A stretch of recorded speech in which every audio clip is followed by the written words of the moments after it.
तो यहाँ पे लिखा है परमेश्वर का धन्यवाद ज्ञापन स्तुति का गीत। हालेलुया। जब हम उसकी स्तुति करते हैं तो हमारे जीवन में छुटकारा होता है। हालेलुया। बोलो, जब हम उसकी स्तुति करते हैं तो हमारे जीवन में छुटकारा होता है। हालेलुया। क्योंकि परमेश्वर की जब महिमा होती है वहाँ पर परमेश्वर का वास होता है। वहाँ पर हमारा जीवन में बहुत सारी ऐसी कमी है, घटी है, और इसका सबसे बड़ा उदाहरण हमने पिछली बार भी देखा। आज भी हमें दूसरा नाम आता नहीं है, केवल दाऊद ही ध्यान में आता है, जब भेड़ बकरी चराता और परमेश्वर का जय जयकार करता, धन्यवाद करता, हर बात में धन्यवाद। हालेलुया। तो आपसे सवाल है, पिछले हफ्ते से लेकर के अब तक आपने कितनी बार धन्यवाद किया? हालेलुया। कितनी बार धन्यवाद किया? ईमानदारी से बताए। 7 गीत ने पूरे 7 दिन है, 7 दिन के अनुसार मतलब 21 गीत होने चाहिए। किसने से 21 गीत गाया? परमेश्वर का 21 गीत गाया। हालेलुया। फिर आप क्यों यहाँ पर बैठ के समय बर्बाद कर रहे हो? पप्पू की तरह कहीं काम करने निकल जाओ, कोई फायदा नहीं है। हालेलुया। क्योंकि उस महान परमेश्वर को आप धन्यवाद नहीं दे सकते। अभी हम धन्यवाद कर रहे थे तो प्रभु ने एक वचन को दिया, याकूब को मैंने प्रिय जाना और एसाई को मैंने प्रिय जाना। हालेलुया। कौन है याकूब? हालेलुया। याकूब कौन है मालूम है? परमेश्वर ने जिसको चुना। तो याकूब का काम क्या है बताओ? क्या है याकूब का काम? मलाकी की किताब 1 अध्याय को निकाल के रखो, मैं बताऊंगा आपको वचन पढ़ने के लिए क्या है याकूब का काम। हालेलुया।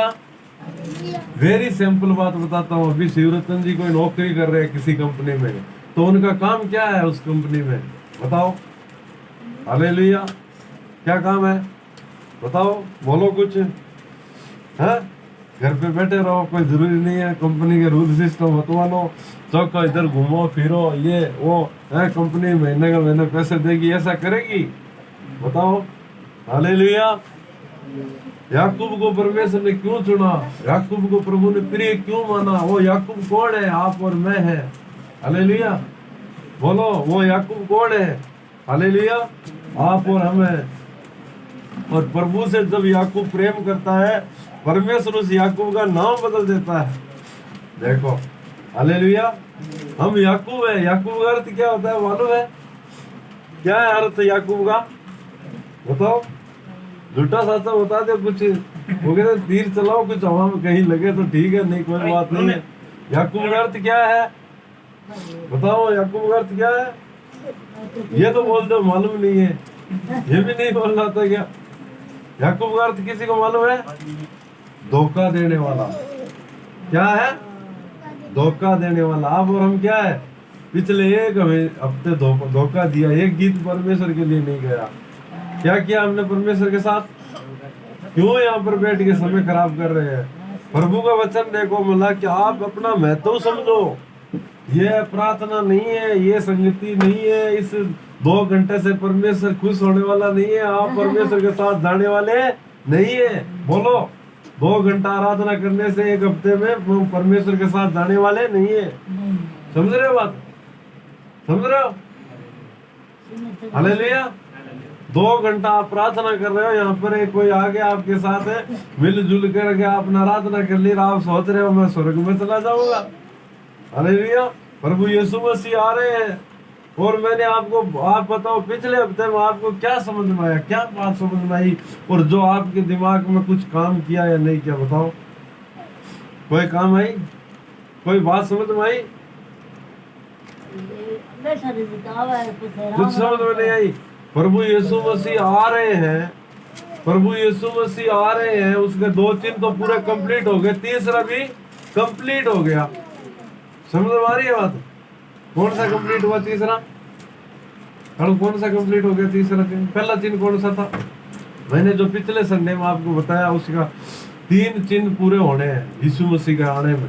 जो बादलों में आना है यीशु मसीह को भी, 2 आगमन है यीशु मसीह के। कितने आगमन है? बोलो जोर से। कितने आगमन है यीशु मसीह का? 2 आगमन है। पहला आगमन कहाँ होगा? कहाँ होगा? बादलों में। कहाँ होगा? जोर से बोलो बादलों में। क्यों, आपका विश्वास नहीं है क्या? बादलों में होगा, जो प्रभु यीशु तुरी फूंकी जाएगी और परमेश्वर का लोग जो जिंदा है वो बदल जाएंगे, और जो मरे हैं कहाँ, कब से? हाबिल से लेकर। हाबिल कब मरा पता है? हाबिल कब मरा पता है?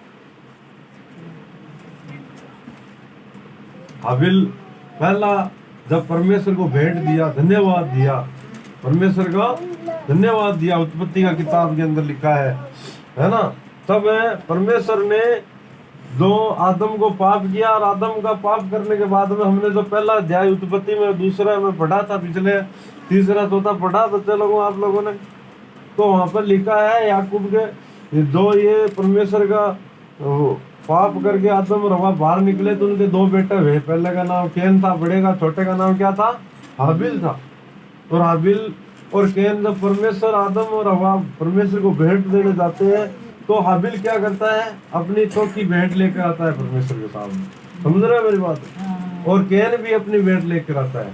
उनको बोलता कौन है? आदम बोलता है कि अपने परमेश्वर का धन्यवाद करेंगे, अभी हम उसको धन्यवाद की भेंट चढ़ाएंगे। तो वो कैन क्या करता है? खेती का काम करता है। क्या काम करता है? खेती का।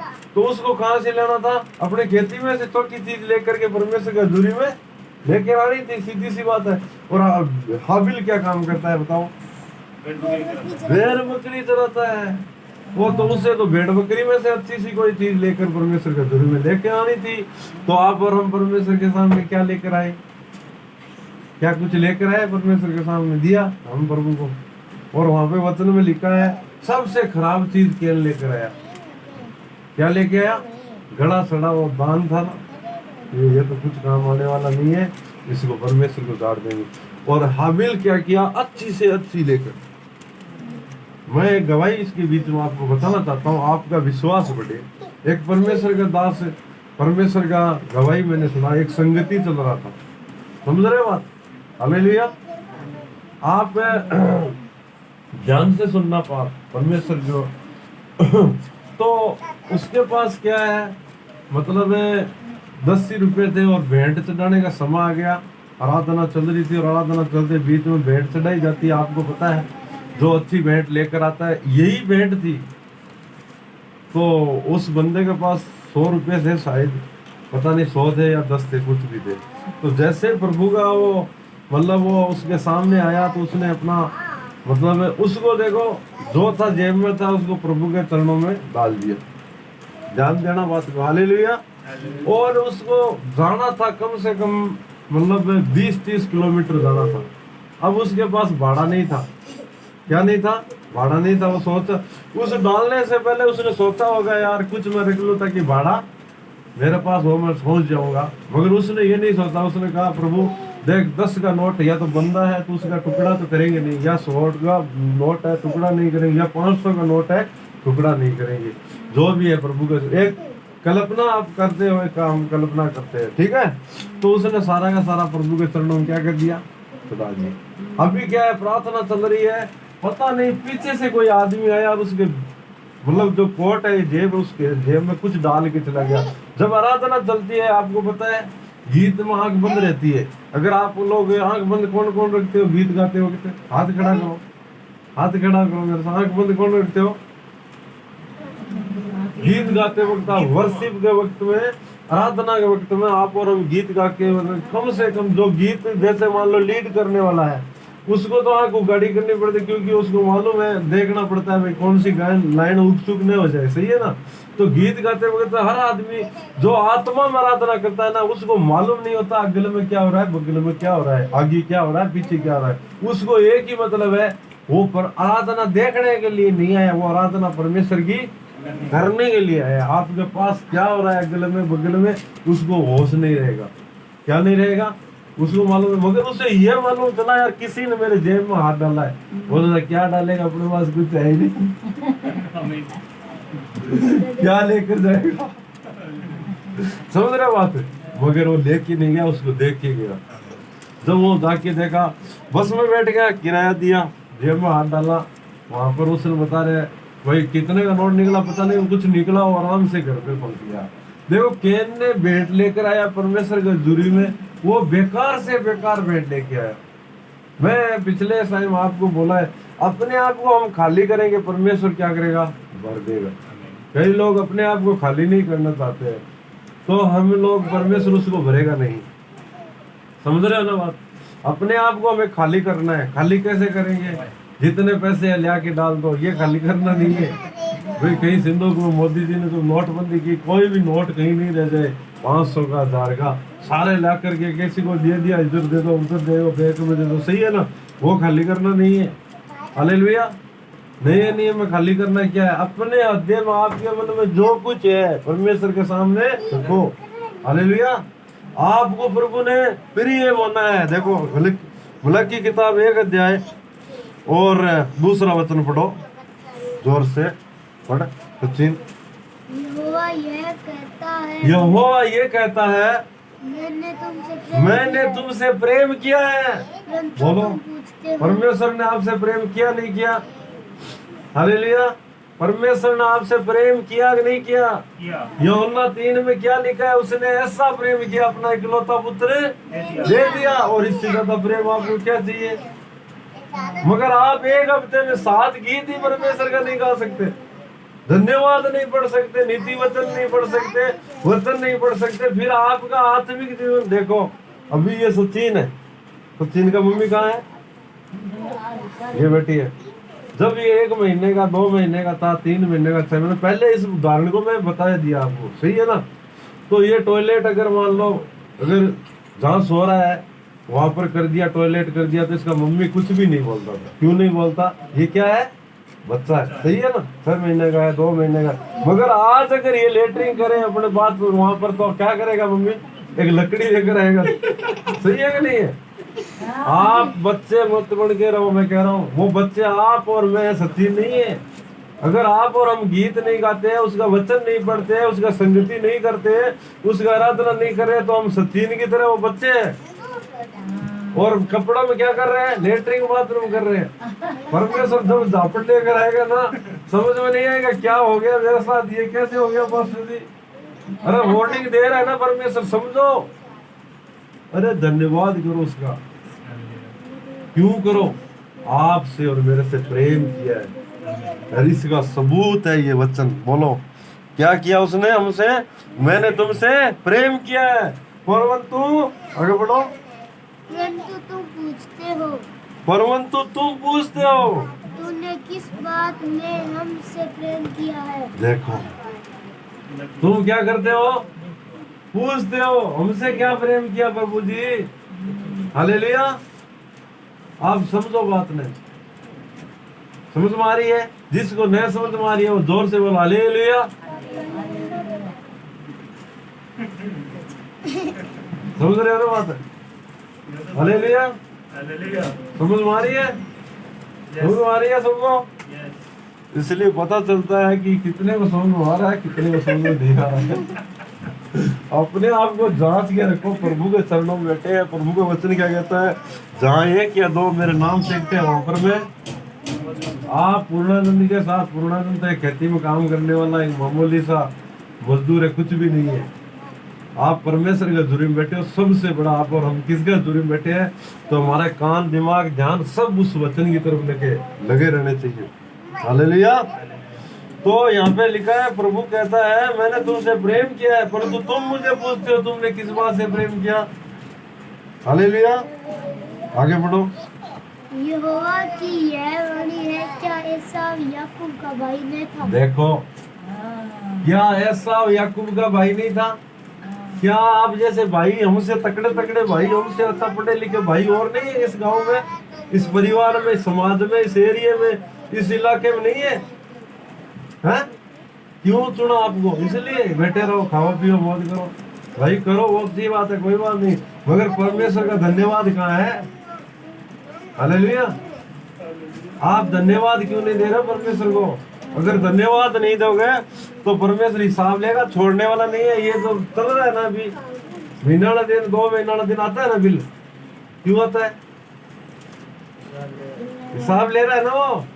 तो भाई वो अभी अभी हमें सूरज दे रखा है, माँ बाप दिए, हमें पाला बड़ा किया, जमीन दिया, घर दिया, वो सब कुछ दिया। ये जमीन है, ये दादा दादी ने इन्होंने रखी, आपने हम पैसे दिए? दिए क्या? दादी जी को रुपए दिए गिला के? और दादी जी आपने हमारे लिए घर रखा, बहुत बहुत धन्यवाद। आपने खरीदा भी तो कोई घर? सोचो आप और हम क्या है। मैं तो यहाँ पे हूँ भाई, आरो तो सचोरे भगवान देव, मैं तो इनसे रुपये मेरो करेंगे। देखो ये दुआएं निकलती है, माइती की दुआ, माइती वचन में लिखा है। बूढ़ों की जो दुआएं है ना वो हमारे जीवन को आशीष करती है, मगर हम उनका कदर नहीं करते। और यही हमारी सबसे बड़ी लापरवाही है। प्रभु यीशु मसीह ऊपर क्या कर रहा है? डिस्को थोड़ी कर रहा है प्रभु, हमारे लिए दुआ प्रार्थना कर रहा है। प्रार्थना कर रहा है प्रभु यीशु मसीह, जैसे यहाँ पे करते थे वहां पर भी प्रार्थना कर रहा है। मगर आप और हम क्या कर रहे हैं? सीरियस हो जाओ आप लोग, नहीं तो परमेश्वर का थप्पड़ आने वाला है, ध्यान रखना। कैसे आएगा थप्पड़ पता नहीं है, क्योंकि पिछली बार अच्छी तरह से आपने अगर वचन नहीं सुना, मैं दोबारा दोहराना चाहता हूँ। आप नोट करो, बात को लिखो, आप लिखो और उसको घर में जाके 2 दिन में 3 दिन में पढ़ो। मैं लिखता नहीं हूँ, मगर आप मुझे पूछ सकते हो मैं कौन सा वचन पढ़ा। मैं लिखने के पास मेरे लिए टाइम नहीं है, बहुत बिजी शेड्यूल है, आपको मालूम है सबको।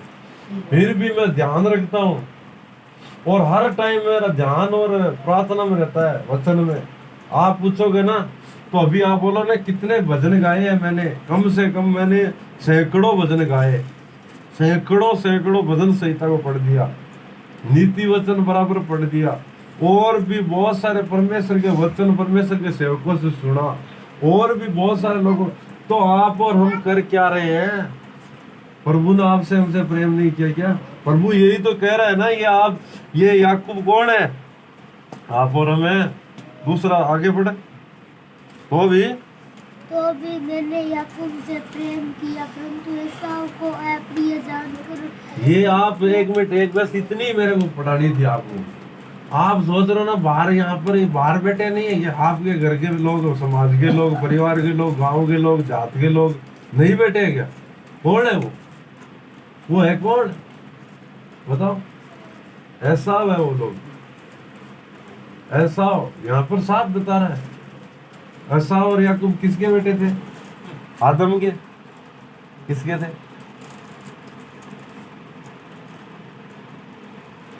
एसाव और याकूब किसके बेटे थे? कोई उत्तर दे सकता है? ये हाथ खड़ा करो। बता दो। नहीं दे सकता, इसलिए आप जीरो हो, कोई फायदा नहीं है। इतने साल से वो सचिन की तरह आप अभी क्या कर रहे हो? इतने बड़े हो गए, वो भी बाथरूम में, अभी क्या बोले, बोलने का सही नहीं है। हालेलुया। ऐसा और याकूब किसके बेटे? ये जानकारी नहीं है। इतने दिन आप लोगों ने क्या पढ़ा है? नहीं पढ़ा इस बाइबल को? हाँ, देखने के लिए रख दिए यहाँ पे, एक नीचे गिर गई, एक इधर रखो, एक उधर रखो, क्या कुछ फायदा होगा? पूरी बजेगी ना बादलों में, पता ही नहीं चलेगा। तो सोचा पूर्णानंद को फोन करते हैं, पूर्णानंद है ही नहीं। सन्नी पास्टर जी को फोन करते हैं, फलाने को करते हैं, है ही नहीं। पूरी फूकेगी तब क्या होगा? पल भर में चले जाएगी परमेश्वर के लिए, पल भर में। ये मजाक नहीं है, ये हकीकत होने जा रहा है। और अभी तक आपको याकूब और एसाव के बाप का नाम याद नहीं है, फिर क्या आपसे बात करें आगे? मेरे कोई मन नहीं कर रहा बात करने के लिए, हकीकत में बहुत दुख पहुंच रहा है। इसलिए मैं आपको कह रहा हूँ, ज्यादा से ज्यादा, मैंने पीछे भी बोला, आप वचन को पढ़ो। समझ आ रही है? मैंने मेरा बाइबल वो लेके नहीं आता, मैं कितनी बुरी हालत कर दी उसकी। दुनियादारी का व्हाट्सएप फेसबुक है, ये दुनियादारी का था। मैं किसी से फोन नहीं, बहुत सारे लोग फोन करते हैं यार, पूर्णानंद फोन नहीं करता है। मैं फोन करूँ कब? जब भी मुझे टाइम मिलता है, वचन पढ़ता हूँ, गीत गाता हूँ, धन्यवाद करता हूँ, वचन सुनता हूँ। मैं कब फोन करूँ? हाँ, कोई जरूरी होगा तो फोन कर लेगा, या मुझे जरूरी है तो मैं क्या कर लूंगा, फोन कर दूंगा, मैसेज कर दूंगा। ध्यान दे तो ठीक है, नहीं दे तो होता नहीं, परमेश्वर। समझ रहे हो बात? समझ रहे हो? क्योंकि हमारी व्यवस्था करने वाला कौन है? यहोवा के डर में कोई गति नहीं हो सकती। मैं याद आता है, मैसेज कर देते हैं, फोन कर देते हैं, फोन करते हैं तो नहीं करते, ध्यान देते नहीं है। सिर्फ ध्यान किस में देना है? आप बताओ। एक मिनट आप सोच के देखो, इतने साल से आप प्रार्थना कर रहे हो, वचनों पढ़ा नहीं है अभी तक, आपको दुख नहीं हो रहा है क्या? एसाव और याकूब के बाप का नाम क्या है? आप सोचो, दुख नहीं हो रहा है क्या? भयंकर दुख हो रहा है मेरे को। ये होमवर्क है, अब की संडे को पूछूंगा, ध्यान रख लेना, ठीक है ना? सब वो ध्यान रखना, अगला संडे को मैं पूछूंगा ऐसा और याकूब के बाप का नाम क्या है, ठीक है ना? बच्चों से, आप लोगों से कोई बात नहीं, आप बहुत अच्छे हो, गीत गा रहे हो। अभी तक तुम्हारे मम्मी पापा ऐसे गीत नहीं गाते, दादा दादी भी नहीं गाते, ये दादी भी नहीं गाती। वो कितनी देरी दादी बैठी गावे, जैसे भी है, बोला तो है प्रभु के चरणों में, हालेलुया। ये फिर शर्मिंदा करने की बात नहीं है। वाक्य में जब तुरी फूंकी जाएगी, वही लोग जाएंगे जो उसको सुन पाएंगे। समझ में आ रही है ना बात? हालेलुया। वही अब वोडाफोन में रिचार्ज करा रहे हो, एयरटेल में आएगा? समझ रहे हो बात? वोडाफोन में अगर रिचार्ज कराते हो तो एयरटेल में आएगा? कभी नहीं आएगा। हमारा कनेक्शन किसके साथ है? अभी दूसरा सवाल पूछूं? छोड़ो, मैं नहीं पूछूंगा, अपन वचन में आएंगे सीधा। हालेलुया।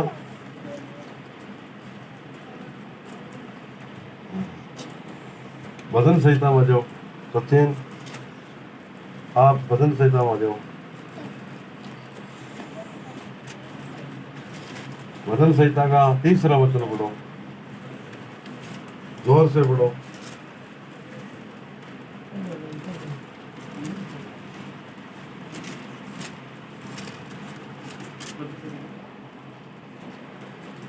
हाँ, 63 का 3।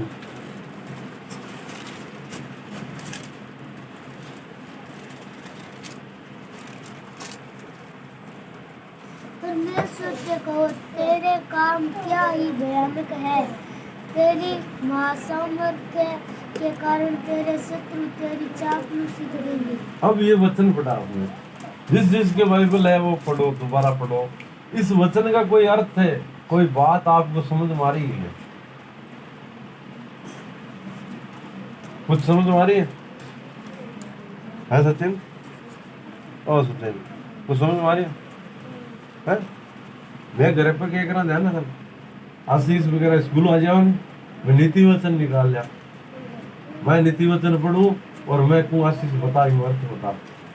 आप घर पर ऐसे करते हो, वचन पढ़ते हो, सब लोग जैसे फ्री टाइम है, आप बैठो यहाँ पे, मैं फ्री टाइम रहता हूँ, राधा भी आती है होती है, तो अभी तो वो रतनगढ़ है, मैं उनको पूछता हूँ आप बताओ, वो कहते हैं मेरे को पता नहीं है। फिर मेरे को जैसे गाइडेंस करते हैं, वचन के अनुसार उसका अर्थ बताते हैं। समझ रहे हो ना बात? इससे आपका क्या होगा? बहुत आत्मिक उन्नति होगी। अब आप नीतीश से कोई भी वचन पूछो, ऐसे ही जब नीतीश छोटा था तो उसे वो वचन इस अर्थ बता क्या है, आप बताओ कि आप ऐसे करोगे तो आपका जो विश्वास है, आपका जो वचन पर इतना मान लो, जो बहुत सारी बातें पवित्र आत्मा क्या करेगी, आप पर प्रकट करेगी जब आप चर्चा करोगे वचन की। समझ रहे ना बात? इस वचन को पढ़ा आपने, इस वचन को कभी समझा क्या है, इसका अर्थ क्या है? इस आप, इसलिए मैं आपको बता रहा हूँ, एक रूटीन बनाओ वचन पढ़ने के लिए। एक अध्याय डेली पढ़ो, सुबह एक अध्याय, सुबह चाहे न टाइम मिला, कहीं भी एक नियम बना लो, एक सिस्टम बना लो। अगर आपको यीशु मसीह के साथ बादलों में जाना है तो, नहीं फिर आप फॉर्मेलिटी करते रहो। घाटा किसका है? घाटा किसका है?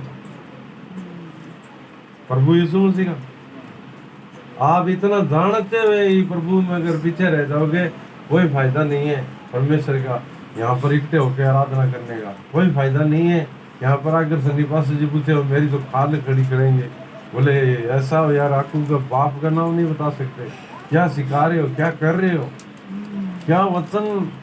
हमारा पास्टर मीटिंग होती है ना, बहुत खिंचाई होती है, कभी अगर सुन लिया ना तो समझ नहीं पाते कि हम प्रभु के लिए क्या कर रहे हैं। वो हमारा सीनियर दास है, परमेश्वर ने उनको हमारे लिए वो ठहराया है।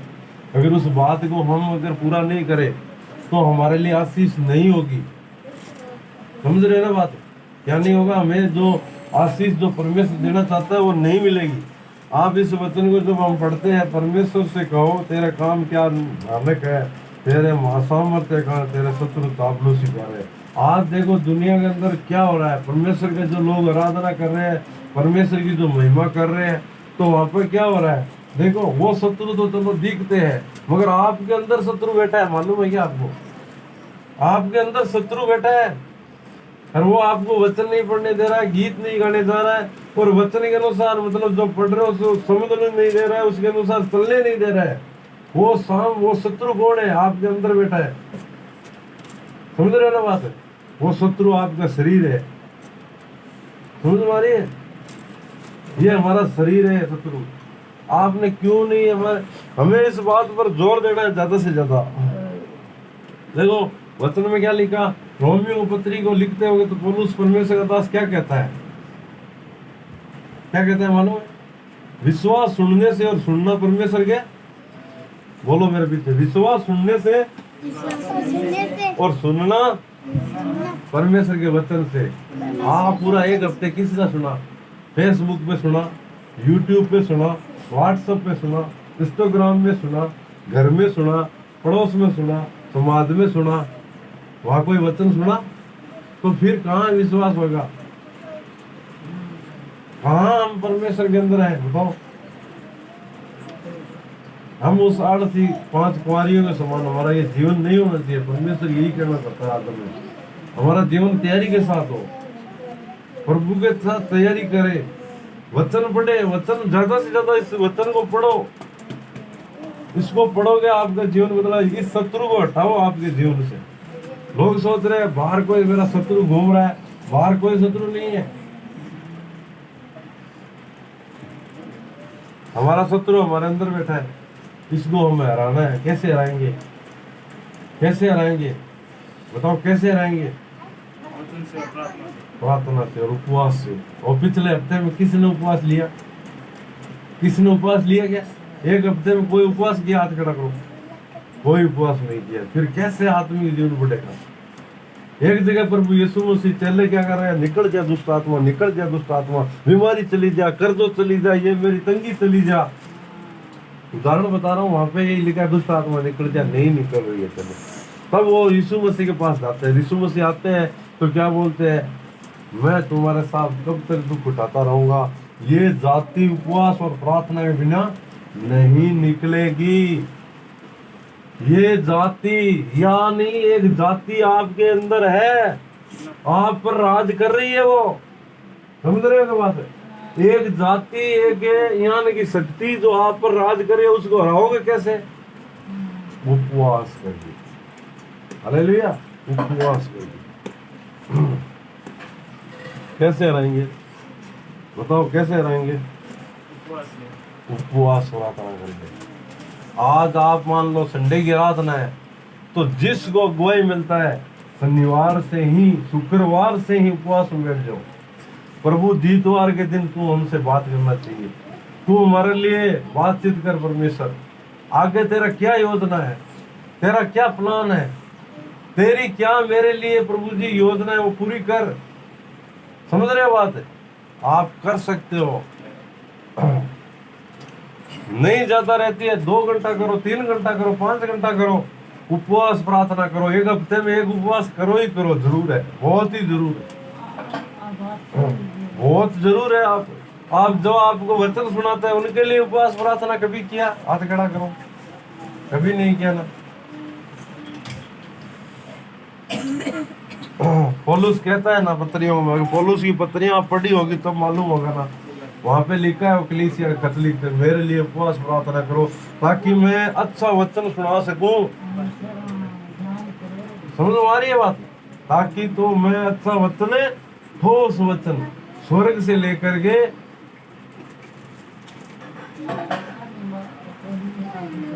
स्वर्ग से लेके कलीसिया की तक, भेड़ों तक अच्छा वचन दे सकूं।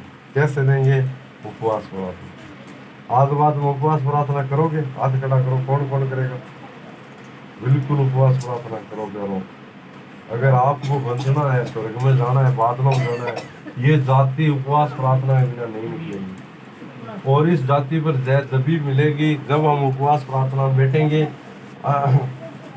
मैं धन्यवाद करता हूँ परमेश्वर का जो आप लोगों ने निर्णय लिया और परमेश्वर आपको इस पर जयवंत जीवन दे।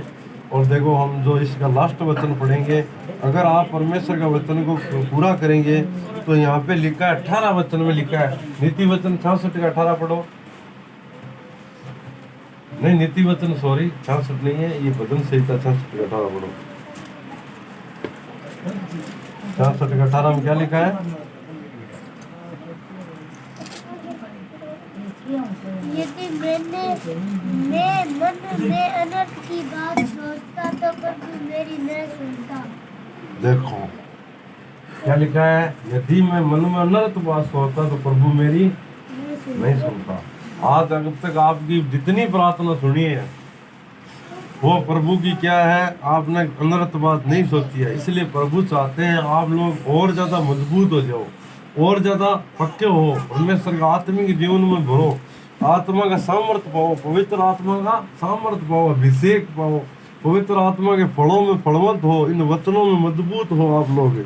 ये परमेश्वर चाहता है। अब तक आप लोगों ने यहाँ पर, आज अगर आप हो यहाँ पर प्रभु के चरणों में, अगर आप और हम यहाँ पे हैं तो प्रभु का ये दया है, और हमने कभी अनर्थ बात नहीं सोची है, इसलिए हमारी परमेश्वर सुनता है। मगर अगर हम फिर नहीं सुधरेंगे परमेश्वर हमारी नहीं सुनेगा। इसलिए हमें परमेश्वर की बात का विश्वास करना है। अभी जो हमने पिछले आज जो निर्णय लिया है उस निर्णय पर परमेश्वर हमारी रहनुमाई करे, अगुवाई करे, उस पर चलने के लिए सहायता करे। अगला वचन पढ़ो 19। परमेश्वर ने तो सुना है, उसने मेरी प्रार्थना की ओर ध्यान दिया है। देखो अभी तक अगर आप और हम यहाँ पे विश्वास में मौजूद हैं, विश्वास में है, प्रार्थना में है, संगति में है, तो हमारी परमेश्वर ने क्या है, प्रार्थना सुनी है और ध्यान दिया है परमेश्वर ने ऊपर। हाँ आगे बढ़ो। धन्य है परमेश्वर जिसने न तो मेरी प्रार्थना अनसुनी की और न मुझसे अपनी करुणा दूर कर दी है। Hallelujah, hallelujah. प्रभु क्या है, धन्य है जो हमारी प्रार्थना अब तक सुना है, मगर हमारी कोई खूबी नहीं है। आज सामने प्रभु के सामने रोए, प्रभु के सामने बोके, आंसू बहाए, प्रभु हम तेरे वचन को पढ़ना है, तेरे गीत को गाना है, हर दिन नीति वचन को पढ़ना है, पत्री से पढ़ना है। हमें कम से कम वचन में लिखा है, आप परमेश्वर को 10वां भाग परमेश्वर को सौंपो, और जो 24 घंटे में 2 घंटा 40 मिनट है वो परमेश्वर की है, वो परमेश्वर को देवो आप लोग, तो आपका जीवन बदल जाएगा, आपका हालात बदल जाएंगे। इसलिए जो प्रभु का भाग है वो प्रभु को देना है। अगर हम नहीं देंगे तो हम पर क्या आएगी, क्या आएगी, हम पर विपत्तियां आएगी, साफ बात कह रहे वचन। और जब प्रभु के कैन ने प्रभु का भेंट प्रभु को नहीं दिया, उस पर क्या हुई, समस्या, और वो उसकी समस्या आज पूरी दुनिया की समस्या बन गई, समझ आ रही है। और हाबिल ने परमेश्वर को भेंट दी, हाबिल का नाम आज शुरू से लेकर अब तक नाम आ रहा है, और जब बादलों में यीशु मसीह आएगा तो हाबिल भी हमारे साथ प्रभु के साथ जाएगा। हालेलुया। इसलिए उत्तम भेंट परमेश्वर को देना है। उत्तम भेंट परमेश्वर को अगर आप नहीं देंगे तो आपको कैन के समान आप अपने परिवार के लिए आप खुद मुसीबत बन जाओगे, आप अपनी फैमिली के लिए क्या हो जाओगे, मुसीबत बन जाओगे। आप अपने परिवार के लिए, समाज के लिए, कलीसिया के लिए क्या हो जाओगे, मुसीबत बन जाओगे। अगर आप अपना भेंट परमेश्वर को देते हैं तो आपको क्या मिलेगा, मान सम्मान। यहाँ से दुनिया में प्रभु के प्यार भक्ति में चलेंगे तो परमेश्वर हमें आगे और बढ़ाएगा, मजबूत करेगा, क्योंकि हमें इस दुनिया में धनिकता करना नहीं है, परमेश्वर के साथ जाने के लिए धनिकता करो। हालेलुया। और दुनिया का साथ में आप, जैसे दुनिया कहती है हम कुछ लाए नहीं कुछ ले जा सकते हैं, मगर वचन कहता है अगर आप वचन के अनुसार चलोगे अपनी आत्मा को, और जो आप जिस चीज को मान लो प्रभु ने वचन सुनाया वो आपके जीवन को फॉलो करेंगे, और वो देख करके आपके साथ वो उनका मन फिरा हो गया, प्रभु के साथ रिश्ता हो गया, तो वो भी प्रभु के साथ स्वर्ग में जाएंगे। यही हमारी जीत है, यही हमारा लक्ष्य है। समझ रहे ना बात है।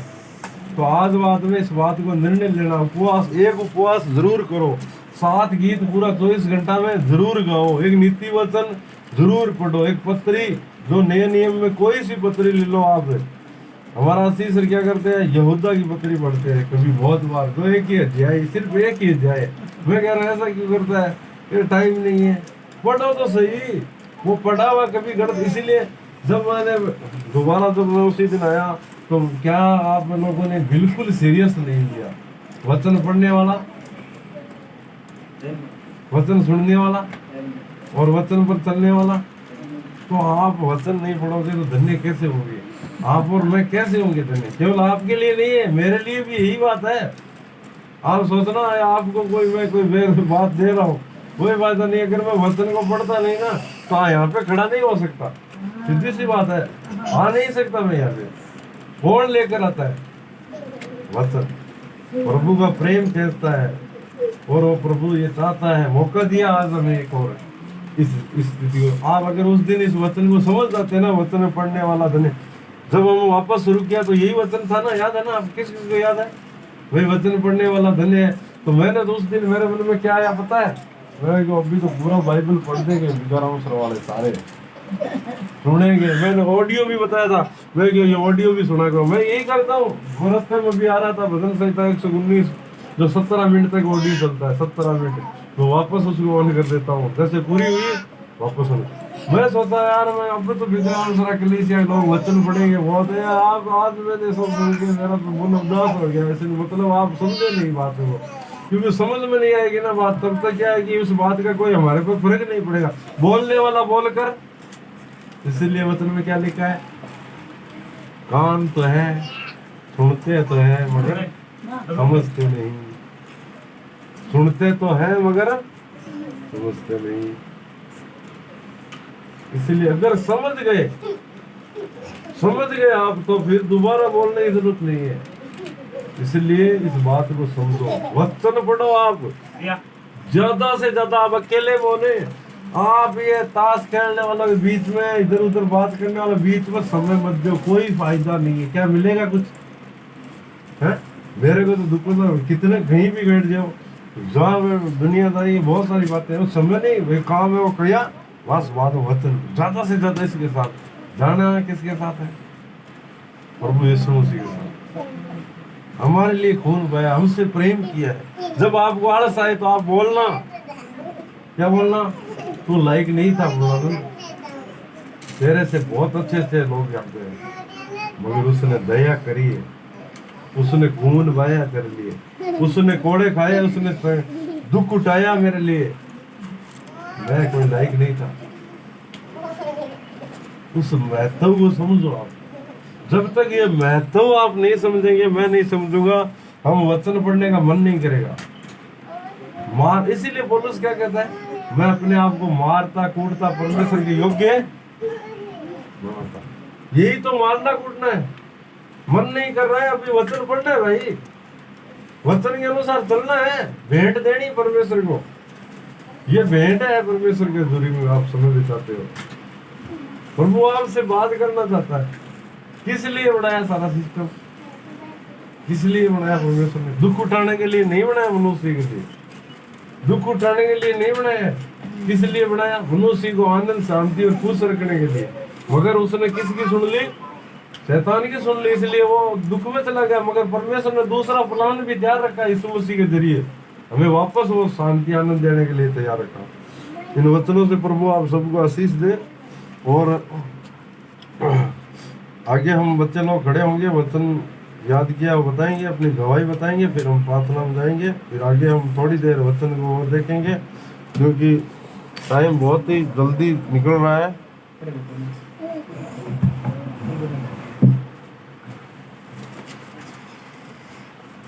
कौन सा वचन याद है?